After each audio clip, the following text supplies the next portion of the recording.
Hello, everybody. Good morning. This is Dr. Rao coming on all channels today. And this is the daily talk. I'm not really a talk, more like being available and answering some questions and helping people whichever way I can. I kind of opened on Wisdom, Clubhouse, Instagram, and also all the four channels on the Restream, Facebook, YouTube, Twitter, and LinkedIn. Okay, so I'll be doing more on the LinkedIn live too. But for now, I want to focus on this audio talks on Wisdom and Clubhouse and video talk on both of them. Uh, Anybody wants to come up, that's fine. There's somebody wants to come up on the Instagram. Let's see who that is. Okay, I did send, because yeah, hopefully he will join us. So I'm a physician and yoga practitioner. I combine modern medicine and ancient wisdom to help people for the stresses of modern life with the daily life changes and learning some skills of how to keep our body, mind, and spirit at enhanced level. That's where my services are focused. People can uh, really come uh, to my wellness club to do yoga and learn a lot of techniques of how to live daily life, reducing our stress in life. And also, I do a stress reduction program for executives, and I also do leadership training for leaders from oriented leadership to servant leadership. It has incorporation of corporate culture and ancient culture.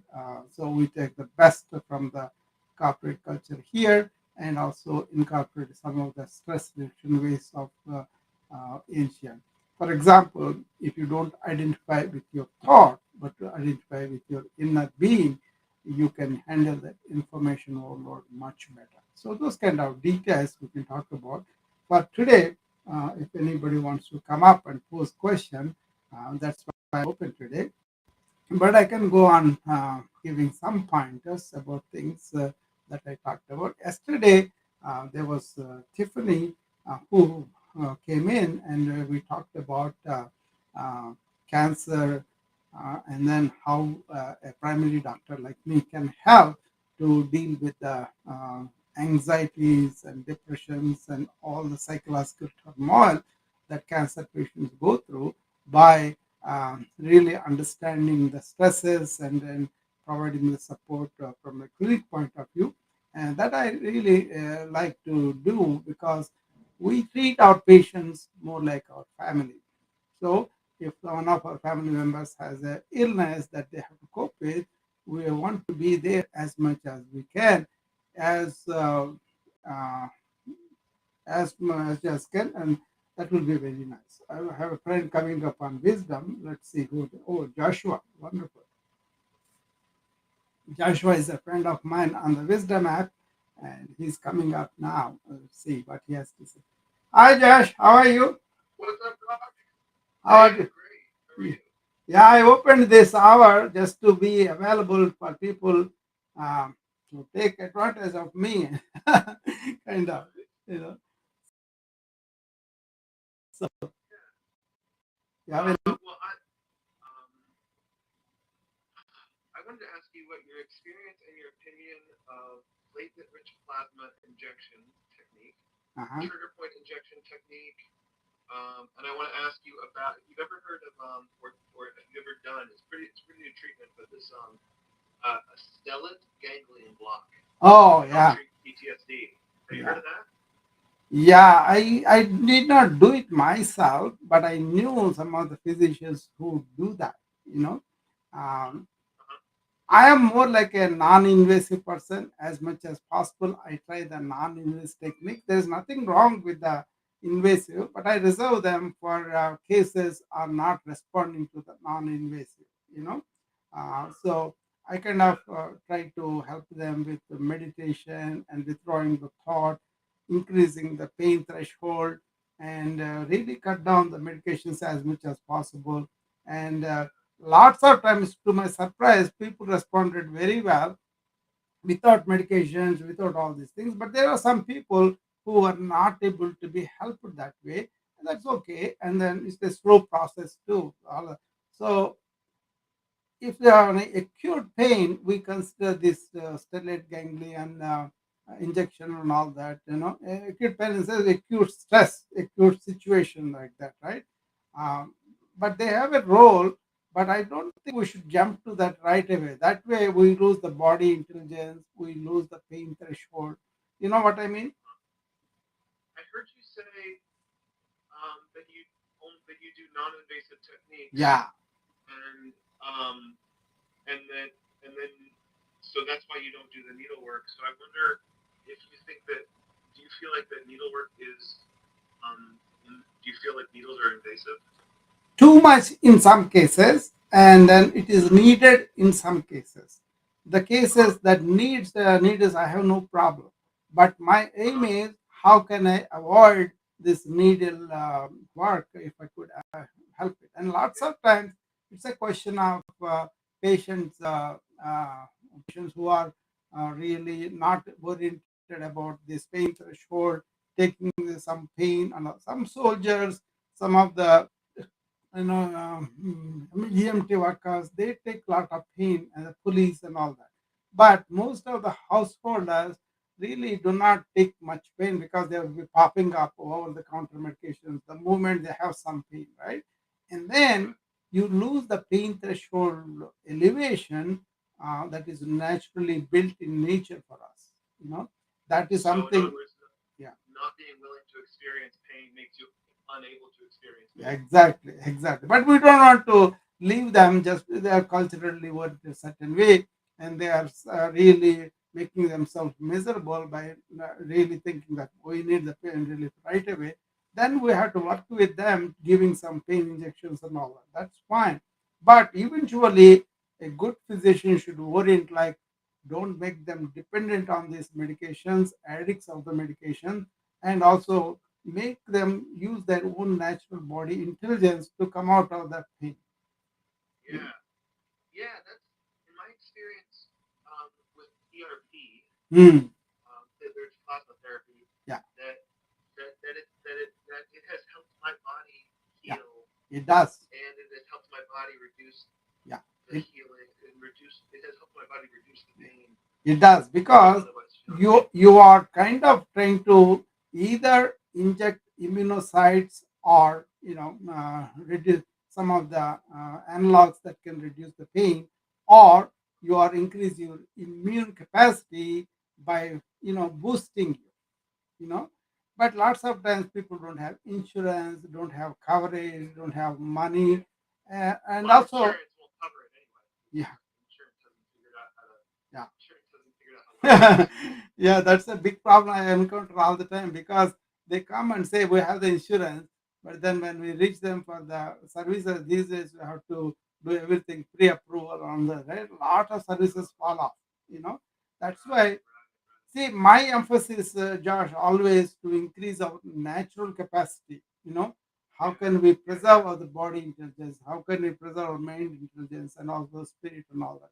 So I focus on that in a way that is non-invasive by understanding, by changing our lifestyles, by really adopting treatments appropriately and understanding when they could be abused, and then people may rest of these procedures on you to make money. I'm against that. I'm independent, right? So I don't have any pressures like other people have. So whenever I practice with this way, Wait, how independent are you? Because you yeah, said you're independent like you're a sole practitioner, or do yeah, you mean sole independent like you don't practitioner, take yeah, insurance? sole Because you said you practitioner, take you sole practitioner. So sole practitioner. without insurance, this area cannot be done because everybody has insurance and then Medicaid, like that, right? But Yeah. in What the area are you in? I'm in U.S. Iowa. Iowa. Iowa. But I was practicing in Iowa till 2018. Then I moved away from here to Illinois, which is next door to me, just a bridge across. I'll be there.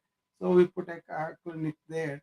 And now mostly it's online, but most of the consultations I get are for this intense psychological depression, anxieties, and also asking me teach them yoga, meditation, all these natural things. People want to enhance their daily lifestyle. They reach me, that is where I think a lot of contribution, because a lot of these people are not going to the doctors at all unless there's an accident, unless they need a big surgery. Their chronic diseases are really helpful, Josh. That's what is happening. You know, there are a lot of people. Um, the last bit. What's really happening is Chronic diseases oh like diabetes, hypertension, yeah hyperlipidemia. yeah, Just especially in Iowa, yeah, I especially in really Iowa. take pleasure of taking off the medications and getting them back onto the activity and diet and then mental Yeah rest and those things I really enjoy. I myself, 67-year-old, no medications. Like I don't take in yeah. aspirin, but Wow. I don't take off from my patients just because they are on medication. I train them to understand it takes a long time and good rapport. Unless Yeah you can just take them off and make them much sicker. Their system may be dependent on these medications, but what it right. is continue the present medications and enhance the lifestyle changes that are good for them. And as they improve them, there is room to cut down the medication. And some people we can take off a lot of medications. Yeah yeah. Like when you heal their dietary choices, Yeah, their inflammation might go down, so they might exactly. not need their NSAID, for example. Exactly. So a lot of Yeah things are because of the. We all know that this diet, especially all the carbohydrate or oil rich or salt rich, all these things are addressing to the taste of the person, but not really the welfare of the person. you know. So yeah. That's super common. They treat the yeah, symptoms but not the cause. yeah, and then Yeah we all know that that's all this diet is producing a lot of this because it's ubiquitous. Wherever you go, fast food is available. You know, there was some yeah study I read one time. If you eat fast food outside one day a week, 7 days of what you did with your own diet changes will go. The benefit. So suppose you are eating at home and good balanced diet for 7 days, and you eat outside one day, all the benefits will go. yeah yeah That kind of thing. yeah Is it? yeah. Yeah. My dad says that it takes a month to Mm. get your body completely clear of gluten. Exactly. That's why we want to really educate people. That's what you say. After 40 years, 40 some years, I still practice because people reach me online, and then in the clinic a little bit. But then it's not like a big clinic I used to have till 2018. Then I sold it off by fortune because I was focusing on this more activities internationally, nationally also, where I can help people to be well, to understand Yeah what is wellness. Why is our system is illness oriented? How can we prevent illness and be well all the right. time? That's my mission. Yeah You yeah. know? I love it. Yeah. Thanks for having me out, Doctor. Thanks for answering my questions. Talk Sure, to you guys Josh. soon. Josh. All right. Cheers. Thank you. Okay. So that is Joshua Bateman, a friend of mine on Wisdom app, and we often talk to each other and on the Wisdom app. And he came up and asked. That was very good. They asked me about the pain control. You have those measures. We can do a lot of surgery. Like somebody has a back pain that is not going, we can block that ganglions and all that too. But if you really understand where the pain as a phenomena has developed in United States and has become more of a weakness rather than just a warning that there's something wrong in our body and our mind, we should take care of it. A lot of addiction, a lot of uh, uh, increasing the pain threshold so that they will take more medication. And a lot of people live only on medication, even Tylenol, so acetaminophen. That is a very simple drug, right? But then it can affect your liver. The elderly, older Americans, in my experience, they were popping up these pills like they are nothing because they read the advertisement, they read the cultural components, and they say, "Oh, if your pain is there, I will take some Tylenol." That doesn't matter, and then it will progressively go to more addictive medications, and then more damaging to the system too. I myself, I never tried drugs. I myself, I don't give the narcotics that easily at all. But I kind of teach them how to really be in touch with your body and mind and be yourself, which is your inner self. That's not the thoughts and the body. Then you can manage them better. So for that, my yoga practice helps, my philosophies help, and I'm relaxed in the mind, even in the presence of extreme hardship. Suppose I have a three courts I have to do in emergency room, which I did. We completely having. So what it is you center yourself and then do the work. You center yourself and face the illness. You center yourself and see the mental fluctuations that we have. So if you can understand that, it's better. Like this modern technology, what it is doing, it is enhancing this brain chat activity, all the phones, all the devices and all that. But you can also use them for communication. You can also use them to really reach out people that are having problems. My communication with the patients is much better using the devices. That's no problem.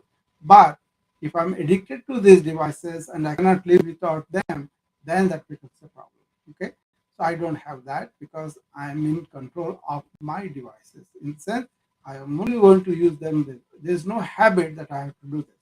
I want to 9 to 10. This is done, and after this, I will take it away from my mind. So it's all a question of cultural habits that we develop unknowingly, unconsciously, and then they become a problem, right? So be aware of that.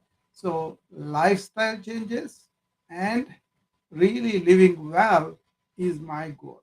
Okay, what I want to promote is everybody to be wellness oriented. Again, I have defined this before too. For me, wellness is uh, you have a body that is strong, flexible, and energetic, right? And you have a mind that is alert and aware, and you have a heart that is compassionate and loving. And finally, you have joy in your entire life. Either you're working or you are with a family or relationship, any of them, if you look at it, you have joy in your life. If you can do that way, then you will be more than um, compensated for a lot of things that we develop as a habits. I think people are not aware of them. You see, I was also not, but then as I became a modern physician, as a practicing my thing, fortunately, I was a yoga practitioner too. I have the taste of wellness.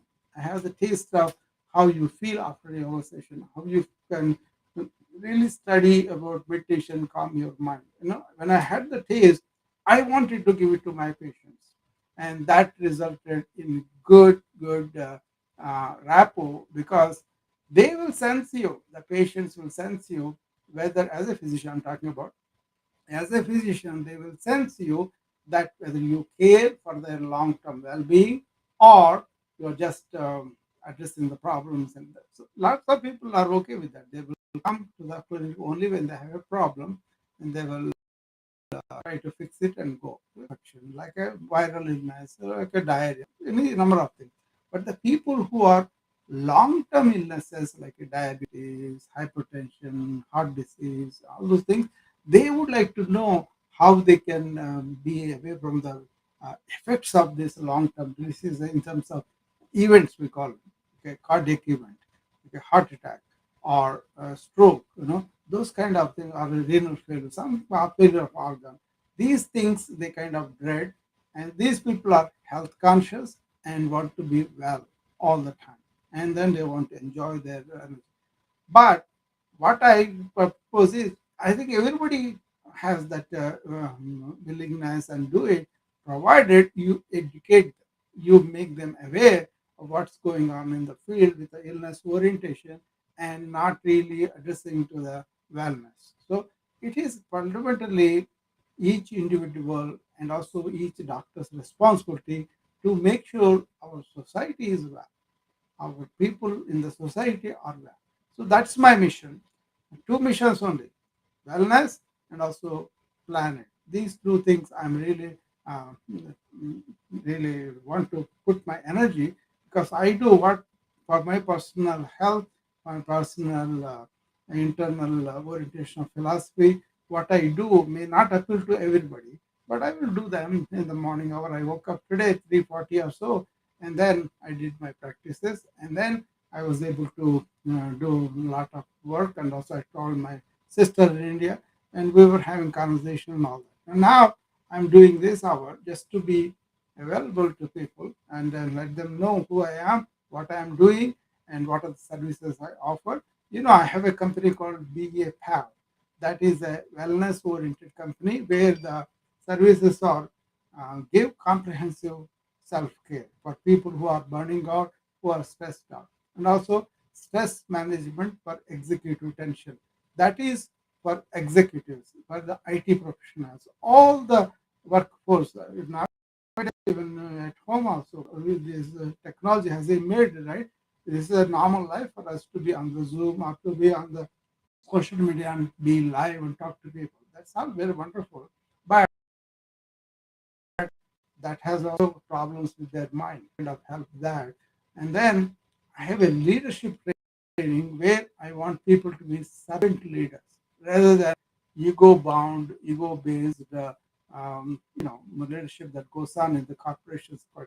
That's a big course, 12 big course that I do one on one with big leaders, and lots of time people from India, other places also reaching out for that to me.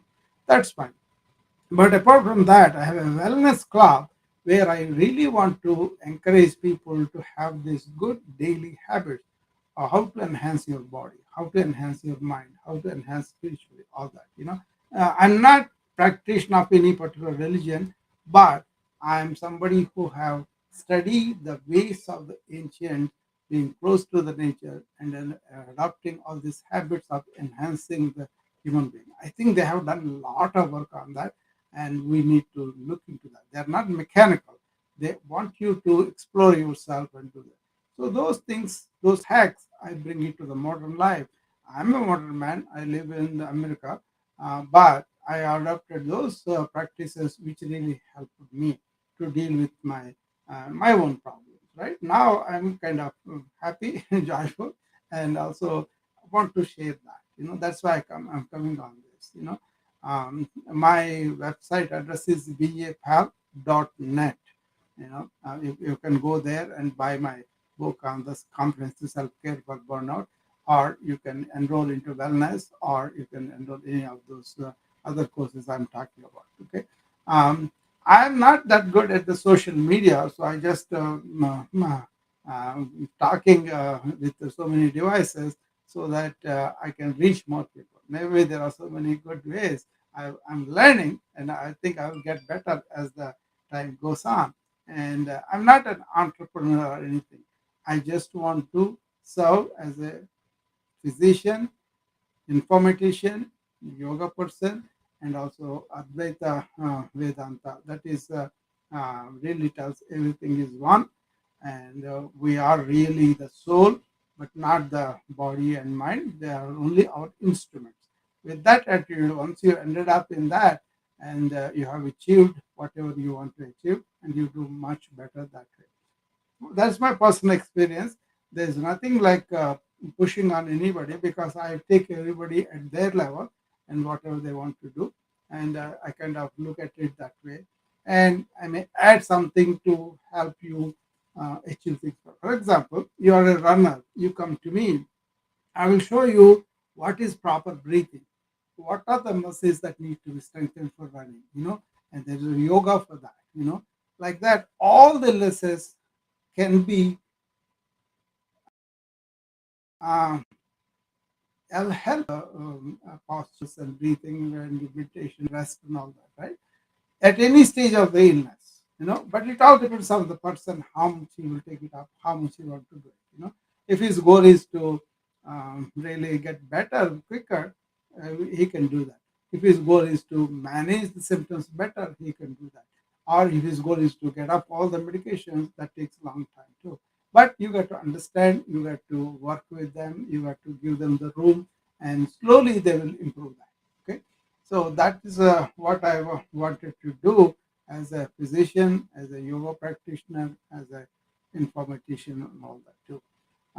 So anybody else has any questions, they can come up and I can talk to them. And very soon you'll be able to talk to me on other places too, like LinkedIn and Facebook and other places too. Uh, Twitter also. I'm not getting into too many things because I have my plate is full with what I have to do from morning till now, and now it becomes so many meetings and so much of consultations. That's another thing too. I do the consultations online, and a lot of people do come for them. Um, that's happened in the COVID when the COVID was very bad in India. A lot of people reached me online for grief, for the depression, for anxiety, and all of that.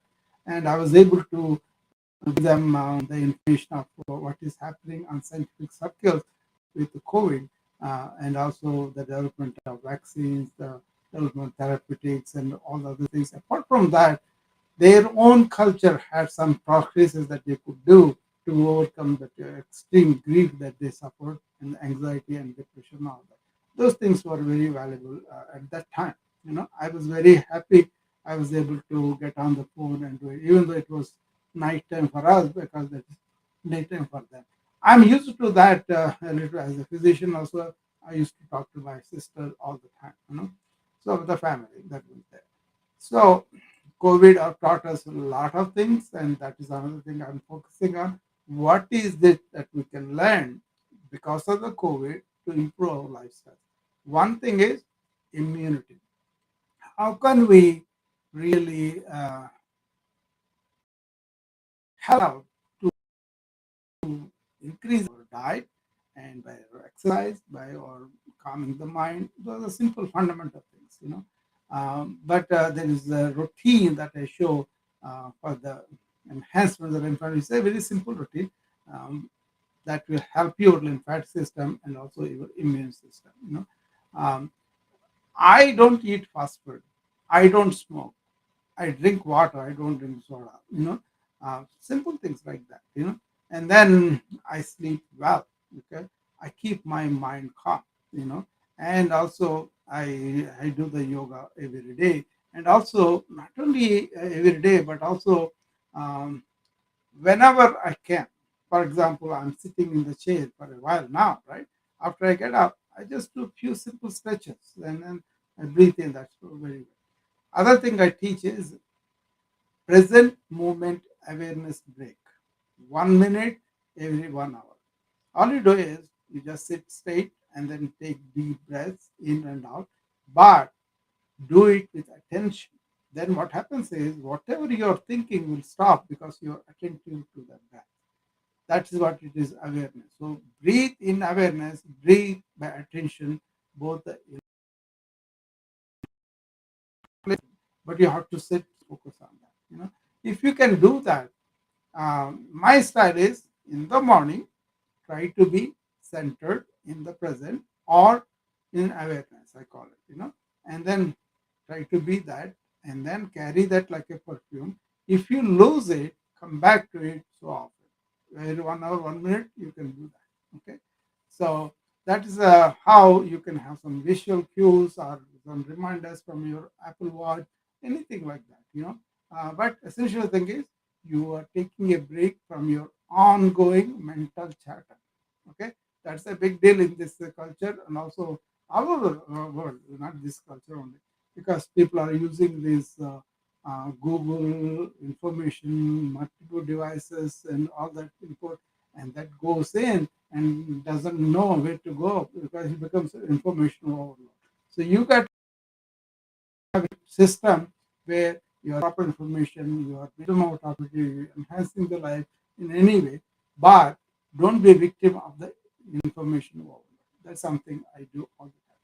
Okay, so I've been talking for about 40 minutes on several things, but this hour is for you. I know it is new. I just started it a couple of days ago. Each person, like yesterday, Tiffany came and today Josh came, and they had their say about things and they had questions about that. I'm more than happy to answer. So this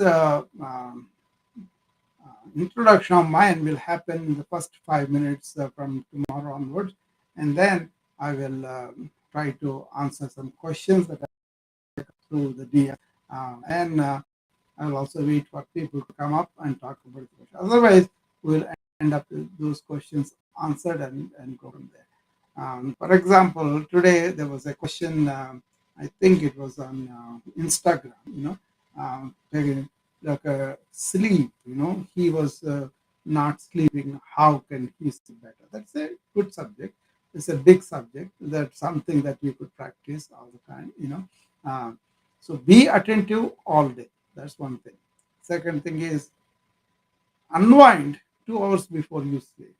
Have a good sleep ambience. Those are small things I'm not going to talk about.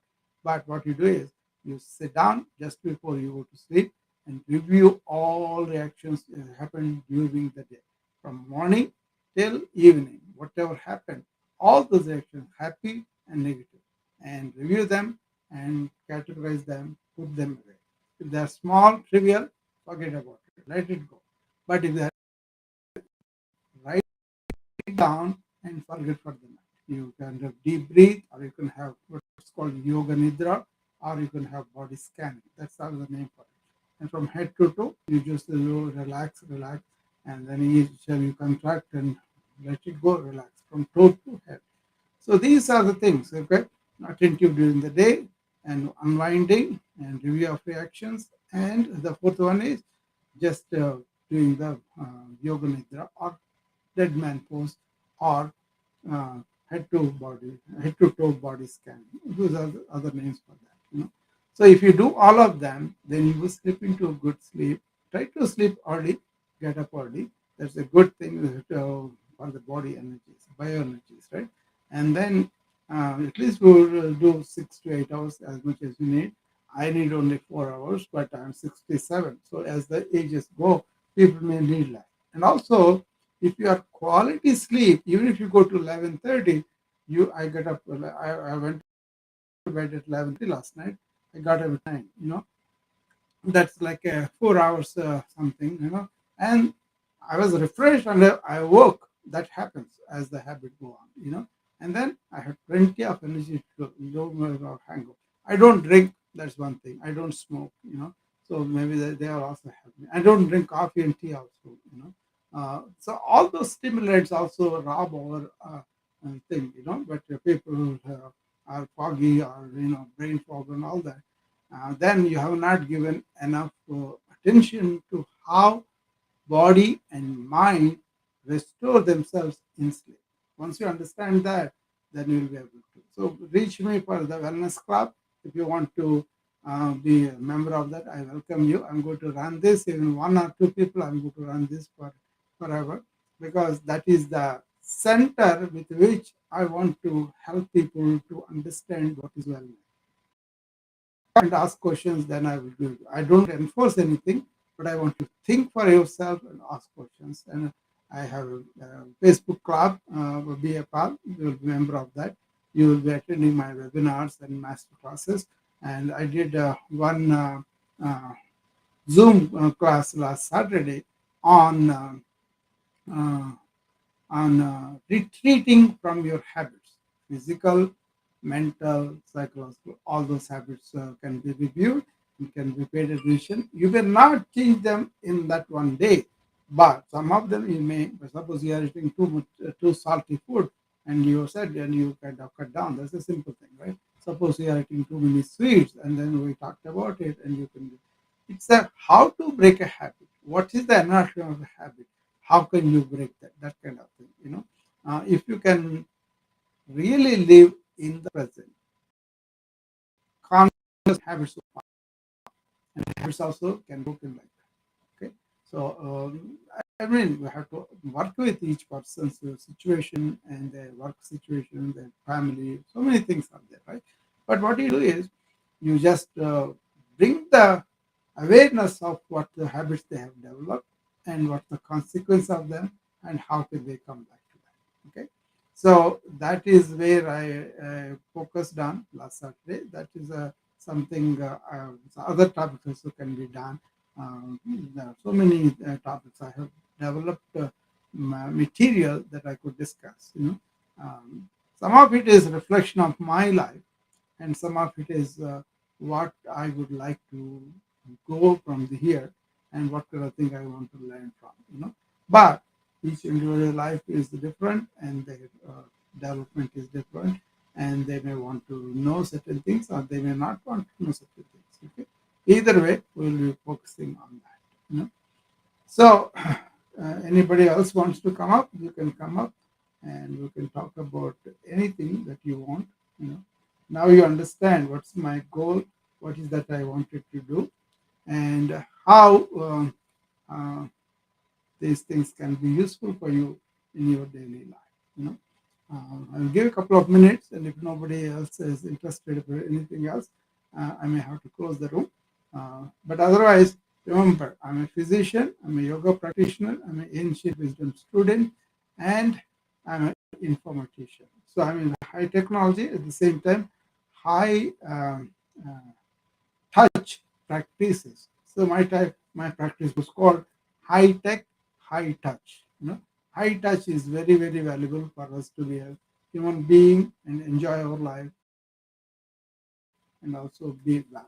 That's why I love them. I kind of continue to explore them with me myself, and then whatever I talk to patients according to their need, their understanding, and their level of looking at things. There's nothing like we'll tell them you're wrong, you have to do this. No, but there's a way of pointing out to the things that are going on. If you are not able to ask questions, that means you are not interested in those matters. But general the subject research you have done, then you can pick it up, some of them, and you can ask doubts about it, or you can challenge them. You can ask how is that can work on all that. So there is a cross-cultural here, balance here, from ancient several countries, and India, China mainly, and then Greece also, but modern all over the world, right? So I'm not to anything, open to learn and then pass it on. Okay, then, if people are happy with what I've talked today, I will take leave now. I promise you I'll come back tomorrow again. Thank you. Namaste.